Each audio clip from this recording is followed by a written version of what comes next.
السلام علیکم ورحمۃ اللہ وبرکاتہ نحمده ونصلي على رسوله الكريم اما بعد ان الحمد للہ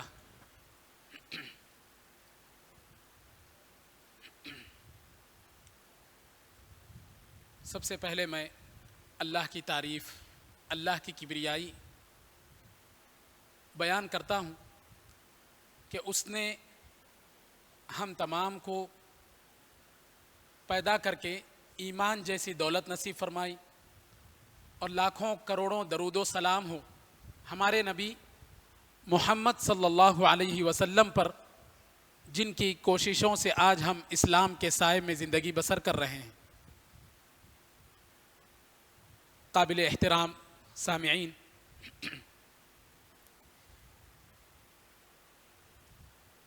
ابھی مغرب کی نماز میں آپ لوگوں نے سورہ نازعات کی بعض آیتیں سنی مجھ سے۔ أأنتم أشد خلقا أم السماء بناها رفع سمكها فسواها وأغطش ليلها وأخرج ضحاها، یہ آیتیں آپ نے سماعت کی۔ اس میں اللہ تبارک و تعالی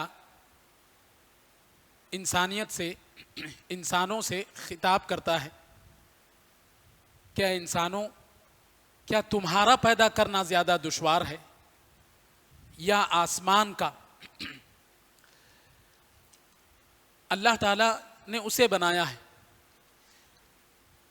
یہ سوال اللہ تعالیٰ کیوں کر رہا ہے؟ مفسرین کہتے ہیں کہ اس میں اصل میں نبی کریم صلی اللہ علیہ وسلم کے لیے تسلی دی جا رہی ہے، نبی کریم صلی اللہ علیہ وسلم کو تسلی دی جا رہی ہے۔ جہاں پر نبی کریم صلی اللہ علیہ وسلم کو تسلی دی جا رہی ہے، بالکل وہیں کفار مکہ جو نبی صلی اللہ علیہ وسلم کو ستاتے تھے، نبی صلی اللہ علیہ وسلم کے صحابہ کو تکلیفیں دیتے تھے، جگہ جگہ نبی کریم صلی اللہ علیہ وسلم کو تکلیف دیتے تھے، ان کو ڈرانا بھی مقصود ہے کہ اگر انہوں نے نبی صلی اللہ علیہ وسلم پر ایمان نہیں لایا، نبی اکرم صلی اللہ علیہ وسلم کو اسی طرح ستانے لگے، صحابہ کو ستانے لگے، اسلام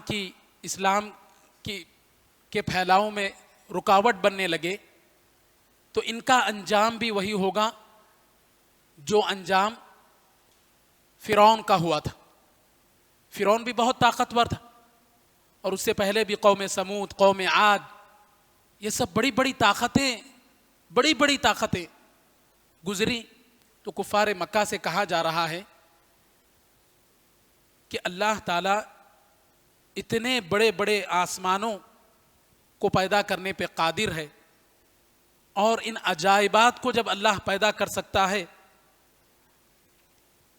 تو تمہیں دوبارہ پیدا کرنا تمہارے لیے کوئی مشکل نہیں، یا تم کو عذاب سے دوچار کرنا، تم جو خوشحال ہو، تمہاری خوشحالی کو بدحالی میں مبتلا کر دینا، فوراً بدل دینا، یہ اللہ کے لیے کوئی مشکل کام نہیں ہے۔ لہٰذا اے کفار مکہ، تم اللہ سے ڈرو۔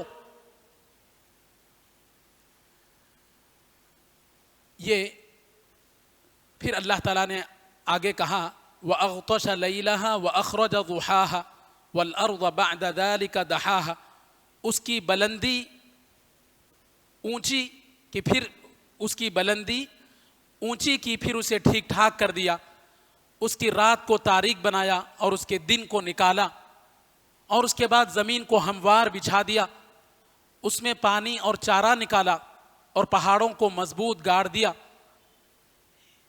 اللہ تعالیٰ نے اپنی قدرت کا اظہار کیا ہے۔ اللہ کی بڑی بڑی قدرتیں ہیں، یہ آسمان، یہ زمین، یہ بڑے بڑے پہاڑ، اللہ نے اپنی قدرتوں کا اظہار کیا۔ اس کے بعد فوراً کہا یہ سب تمہارے اور تمہارے جانوروں کے فائدے کے لیے، متاعا لکم ولانعامکم۔ یہاں پر ایک درس ہے، ایک نقطہ ہے۔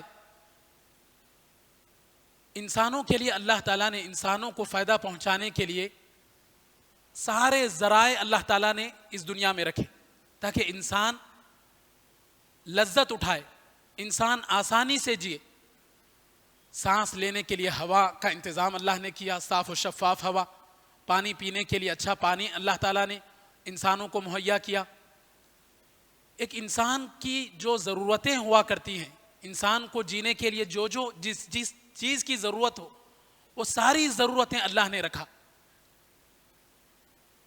متاعا لکم ولانعامکم، یہ تمہارے اور تمہارے چوپایوں کے فائدے کے لیے۔ صرف انسانوں کی ضروریات کو اللہ نے پورا نہیں کیا اس دنیا میں، تمہارے جانوروں کی ضروریات کا بھی اللہ تعالیٰ نے لحاظ رکھا۔ لیکن انسان کیا کرتا ہے؟ انسان انہی ضرورتوں کو اپنا مقصد بنا لیتا ہے، اپنے اوڑھنا بچھونا، اپنا جینے کا مقصد، اپنا مرنے کا مقصد، صرف انسان انہی چیزوں کے پیچھے پڑا ہوا ہے۔ جبکہ اللہ تعالیٰ نے صاف کہا وَمَا خَلَقْتُ الْجِنَّ وَالْإِنسَ إِلَّا لِيَعْبُدُونَ، میں نے جن و انس کو صرف میری عبادت کے لیے پیدا کیا۔ لیکن آج ہم اللہ کو بھول کر اللہ کی عبادت سے غفلت برتتے ہوئے وہ چیزیں جو ہماری ضروریات کے لیے پیدا کیا، ہم اس کے پیچھے دوڑے جا رہے ہیں، اسی کو اپنا مقصد بنا رہے ہیں۔ پھر اس کے بعد آگے اللہ تعالیٰ نے جب آسمان و زمین کا ذکر آیا تو ایک بات میں یہ ذکر کر دوں یہاں پر، یہ جو ایام چل رہے ہیں، جن ایام سے ہم گزر رہے ہیں، اور اسکولوں کو بھی کرسمس کی وجہ سے چھٹی ہے، تو ہمیں جاننا چاہیے کہ یہ کرسمس کیا ہے۔ یہ لوگ عیسیٰ علیہ السلام کو، یہ جو عیسائی ہیں، عیسیٰ علیہ السلام کو اللہ کا لڑکا قرار دیتے ہیں۔ بعض ان میں سے ایک گروہ ہے وہ خدا ہی کا درجہ دیا ہے عیسیٰ علیہ السلام کو، اور بعض ثالث و ثلاثہ، تین میں کا ایک، ٹرینٹی جسے کہتے ہیں۔ مختلف کئی فرقے ہیں، ہر فرقے کے الگ الگ عقائد ہے، لیکن اللہ تعالیٰ کو اتنا غصہ آتا ہے کہ جب کوئی اللہ کے لیے بیٹا قرار دیتا ہے، جب اللہ کے لیے کوئی بیٹا گردانتا ہے کہ اللہ کے لیے اولاد ہے، تو اللہ کو غصہ آتا ہے۔ کیوں غصہ آتا ہے؟ پیدا ہونا اور مرنا یہ ایک عیب ہے، کمزوری ہے، اور اللہ تعالیٰ ہر عیب سے پاک ہے۔ هو الاول والآخر والظاہر والباطن وهو بكل شيء علیم، وہی اول ہے، وہی آخر ہے، وہی ظاہر ہے، وہی باطن ہے۔ تو اگر اس کے یہ معنی نکلتے ہیں کہ اللہ تعالیٰ لڑکے کا محتاج ہے، اللہ تعالیٰ کمزور ہے، تو اللہ تعالیٰ نے سورہ مریم کے اندر فرمایا تکاد السماوات یتفطرن منہ وتنشق الارض وتخر الجبال ہدا، قریب ہے کہ آسمان پھٹ جائے، زمین پھٹ جائے۔ یہ جو رحمان ان دعوا للرحمن ولدا، رحمان کے لیے لڑکا گرداننے کی وجہ سے اللہ کو جو غصہ آتا ہے، اس سے آسمان پھٹ جائے، قریب ہے کہ زمین پھٹ جائے، اللہ کو اتنا غصہ آتا ہے۔ اللہ تعالیٰ ہر کمزوری سے پاک ہے۔ هو الحی، وہ ہمیشہ زندہ رہے گا۔ قیوم، وہ آسمان و زمین کو تھامے ہوا ہے۔ وہ احد ہے، اکیلا ہے۔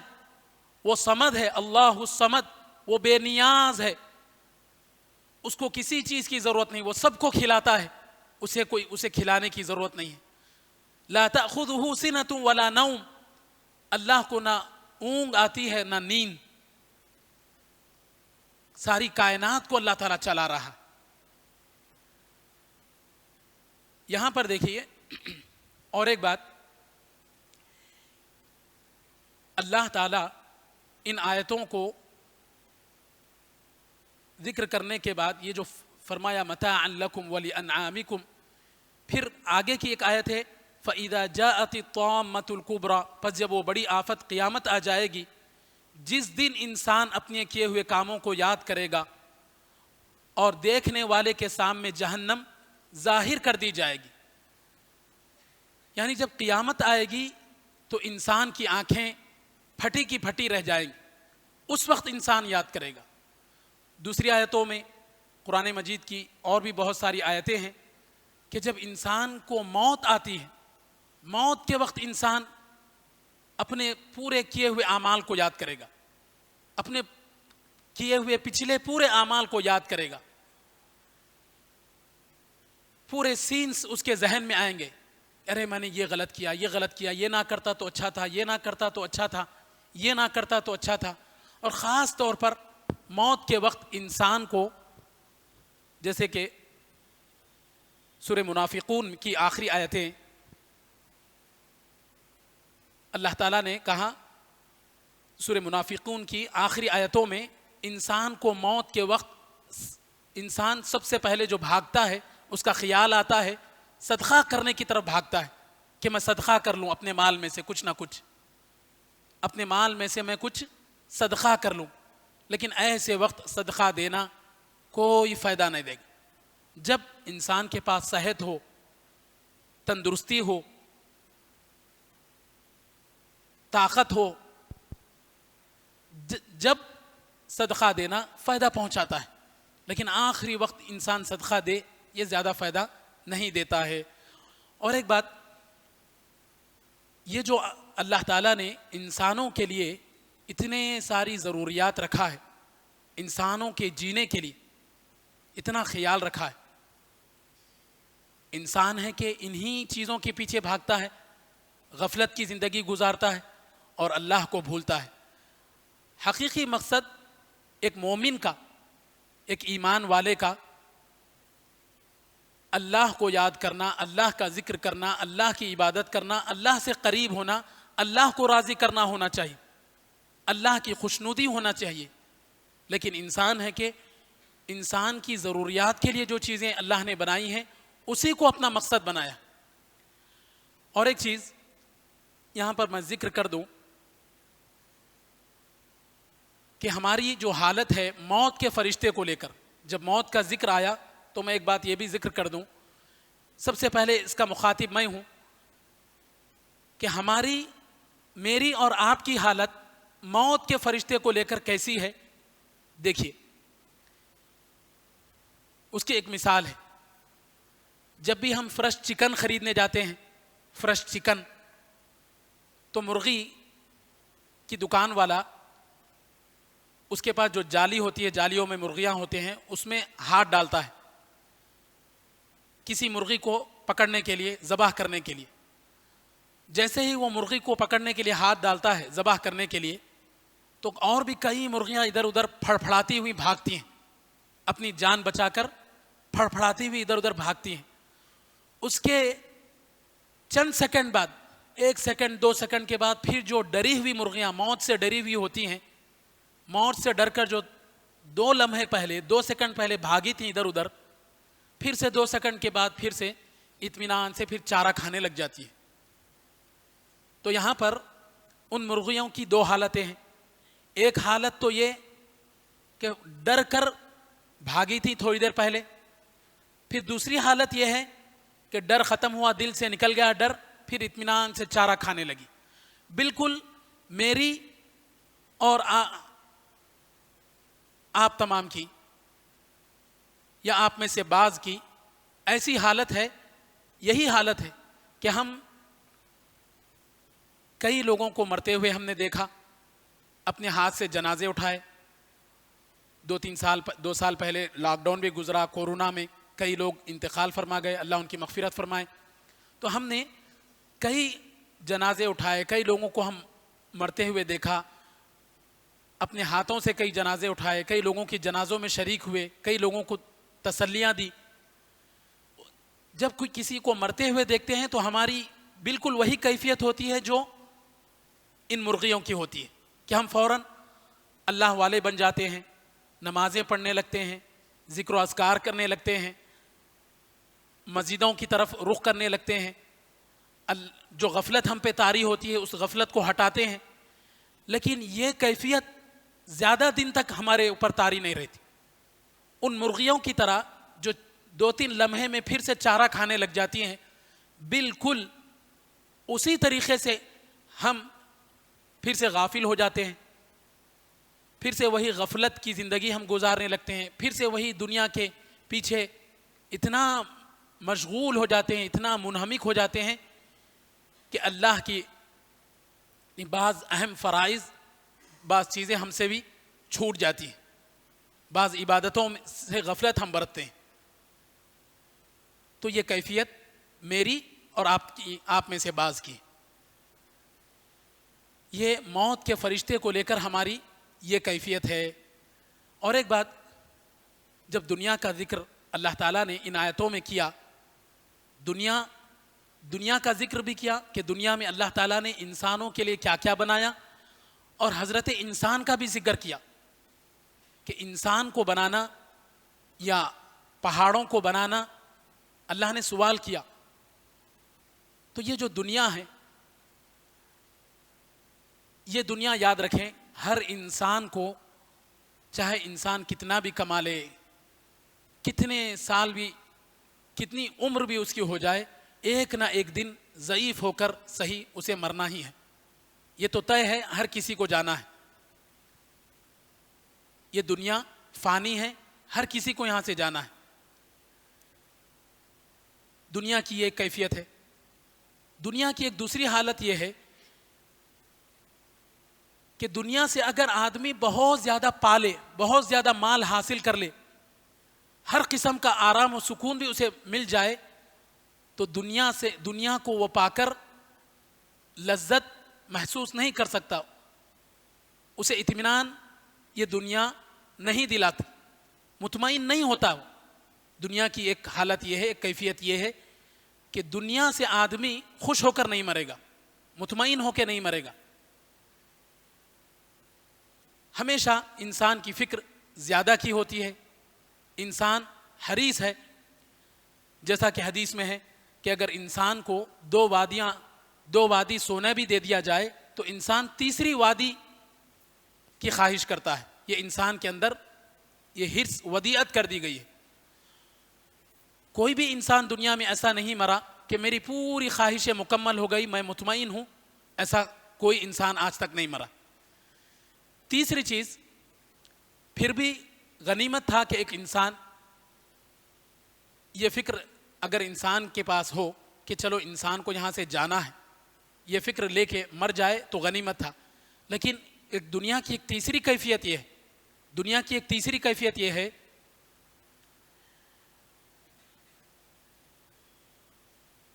دنیا کی ایک تیسری کیفیت یہ ہے، جان کر آپ حیران ہو جائیں گے کہ یہاں پر جو کچھ بھی آدمی کیا، جتنا کمایا، جتنا زیادہ آدمی دنیا کے پیچھے بھاگے گا، مال و دولت کے پیچھے بھاگے گا، مال و دولت جمع کرے گا، اس کا تمام حساب بھی دینا ہے، اس کا تمام حساب بھی دینا ہے۔ دنیا میں آدمی جتنا زیادہ مال و دولت کے پیچھے بھاگے گا، دنیا دنیا دنیا کرتے رہے گا، اس کا اتنا حساب بھی اللہ کے پاس دینا ہے۔ یہ تین کیفیتیں ہیں یہ دنیا کی۔ تو دنیا کسی کے ساتھ وفا نہیں کرتی۔ تو یہ آیتیں میں نے آپ کے سامنے مغرب میں تلاوت کی تھی، تو انسان کو موت کے وقت کیا کیا چیزیں یاد آتی ہیں؟ فوراً انسان صدقے کی طرف لپکتا ہے، یوم یتذکر الانسان ما سعی، اس وقت انسان اپنے کیے ہوئے کاموں کو یاد کرے گا۔ کم وقت میں پوری سی پوری اس کی سامنے سیڑھی آ جائے گی کہ میں نے کس کو دھوکہ دیا، کس کو کیا کیا کیا، کتنے غلط کام کیا، اکیلے میں کتنے غلط کام کیا، لوگوں کے سامنے کتنے غلط کام کیا، مجھے اتنا وقت ملا تھا میں کیوں اللہ کا ذکر نہیں کیا، مجھے اتنی صحت ملی تھی میں فلاں وقت عبادت کر سکتا تھا، فلاں وقت میں روزے رکھا کر سکتا تھا، فلاں وقت میں صدقہ و خیرات کیا کر سکتا تھا، میں نے یہ سب نہیں کیا۔ اس وقت پورا انسان کو یاد آئے گا، لیکن ایسے وقت یاد آنا کوئی فائدہ نہیں دے گا۔ پھر اس کے بعد ان آیتوں کو لے کر مختصراً میں نے آپ کے سامنے ابھی جو ایام چل رہے ہیں اس کا ایک میسج دینے کی کوشش کی کہ کسی کو آپ کرسمس ڈے، ہیپی کرسمس کی مبارکبادی نہ دیں۔ کوئی بھی دوستوں میں اگر کوئی عیسائی ہے تو اس کو مبارکبادی نہ دیں۔ اگر ہیپی کرسمس کر کے آپ لوگ مبارکبادی دیے کسی کو، تو گویا آپ بھی اس شرک میں شامل ہو گئے، اس خوشی میں۔ وہ جو خوشی منا رہا ہے اللہ کے لیے لڑکے کو گردان کے، رحمان کے لیے اولاد کو گردان کر وہ جو خوشی منا رہا ہے، وہ اس خوشی میں گویا آپ بھی شامل ہیں۔ تو لہذا اس چیز سے بچیں۔ انہی چند آیتوں کی تفسیر پر میں اپنی بات کو ختم کیے دیتا ہوں۔ ختم کرنے سے پہلے اللہ تعالیٰ سے دعا کرتا ہوں کہ اللہ تعالیٰ ہمیں کہنے اور سننے سے زیادہ عمل کی توفیق عطا فرمائے، ہر خیر ہمیں عطا فرمائے، ہر شر سے ہماری حفاظت فرمائے، ہمارا خاتمہ ہو تو ایمان پر ہمارا خاتمہ ہو، کلمہ شہادت لا الہ الا اللہ ہماری زبانوں سے جاری ہو، ہماری ہر پریشانی، ہر مصیبت، ہر غم کو اللہ تعالیٰ دور کر دے، ہم میں جو قرض دار ہیں ان کے قرض کی ادائیگی میں آسانی عطا فرما، ہم میں جو بیمار ہیں ان کو شفائے کاملہ عاجلہ عطا فرما۔ یہ مختصر کلمات تھے۔ ویسے میں سفر میں ہوں، آپ جانتے ہیں، جیسے کہ تعارف میں آپ لوگوں نے سنا، خالی الذہن تھا، تو جو آیتیں میرے سامنے تھیں اس کا مختصر سی تفسیر آپ کے سامنے رکھا، آپ لوگوں نے مجھے برداشت کیا۔ اللہ تعالیٰ آپ لوگوں کو ہر خیر عطا فرمائے، ہر شر سے آپ لوگوں کی حفاظت فرمائے، آمین۔ ربنا تقبل منا انک انت السمیع العلیم وتب علینا انک انت التواب الرحیم، سبحانک اللہم وبحمدک واشہد ان لا الہ الا انت استغفرک واتوب الیک۔